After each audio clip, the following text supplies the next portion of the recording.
சீமான் அவர்களுக்கு எதுவுமே தெரியாது. சாட்டை துறைமுருகன் என்ன சொல்கிறாரோ அதை அவர் அப்படியே சொல்வார். இன்னைக்கு வருண் ஐபிஎஸ் அவர்கள் எந்த ஜாதின்னு கூட சீமானுக்கு தெரியாதான். சாட்டை சொன்னாராம், ஸோ அதை அப்படியே சொன்னாராம். ஓகே, சீமான் அவர்களே, நான் தமிழ் பொண்ணே கிடையாது அப்படின்னு சொல்லி உங்கள் கட்சிக்காரங்கெல்லாம் சொன்னாங்களே, நான் தமிழ் பொண்ணா இல்லையான்னு கூட உங்களுக்கு தெரியாதா? தெரிஞ்சும் தெரியாத மாதிரி சும்மாவே இருந்தீங்க. எனக்கு 4 புருஷன் சொல்லி ஒரு அபாண்டமான பொய்யை சொன்னாங்களே, எனக்கு திருமணமே ஆகலை அப்படின்னு உங்களுக்கு தெரியாதா? தெரிஞ்சும் தெரியாத மாதிரி சும்மாவே இருந்தீங்க. இப்படி எதுவுமே தெரியாமல் தான் நீங்கள் தமிழ்நாட்டில் கட்சி நடத்திட்டு இருக்கிறீங்களா? ஓகே, போன வருஷம் நான் உங்கள் மேலே கம்ப்ளைண்ட் கொடுத்தேன் இல்லையா கமிஷன் ஆஃபீஸில், அது எதுக்கு கொடுத்தனாவது உங்களுக்கு தெரியுமா?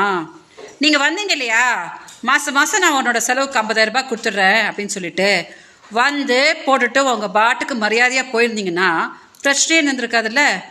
மதுரை செல்வம் எனக்கு ஏதோ 1 கோடி கொடுத்துருக்குறதா எனக்கு மெசேஜ் அனுப்புகிறான், ஃபோனை போடுறான், கொச்சை என்னை பேசுகிறான், யூடியூப் ரூட்டர்ஸ் சேனலுக்கு ஃபோன் பண்ணி அந்த மைனர் தம்பிக்கிட்டலாம் என்னை பற்றி கொச்சையாக பேசுகிறான்.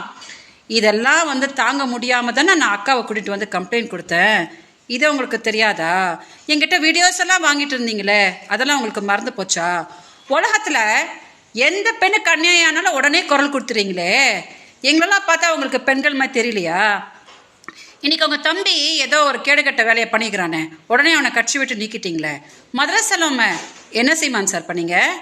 இன்றைக்கி அவனால தானே எனக்கும் உங்களுக்கு இவ்வளோ பெரிய பிரச்சனை இருக்குது. அவனை மட்டும் காப்பாற்றி பத்திரமா வச்சுருக்கிறீங்க. இன்றைக்கி உங்கள் கட்சியில் ஏன் தெரியுமா இப்படியெல்லாம் தப்பாக ஆகிட்டுருக்குது? யாரெல்லாம் என்னை பற்றி அபாண்டமாக தப்பாக பேசுனாங்களோ அவங்க எல்லாம் அவங்கக்கிட்ட அசிங்கப்படுத்திட்டுருக்காங்க. காளியம்மா என்னை பற்றி தப்பாக பேசுச்சு, அதுக்கு தான் பிசுறு மசுருன்னா உங்ககிட்ட வாங்குச்சு. நெக்ஸ்ட்டு சாட்டை தம்பி, இப்படி ஒருத்தராக உங்ககிட்ட தப்பாக போயிட்டுருக்கு. பெண் பாவம் பொல்லாத சீமான் அவர்களே, நான் ஏதோ பெங்களூர் ரொம்ப சந்தோஷமாக இருக்கேன்னு நினச்சிட்டு இருக்கீங்களா?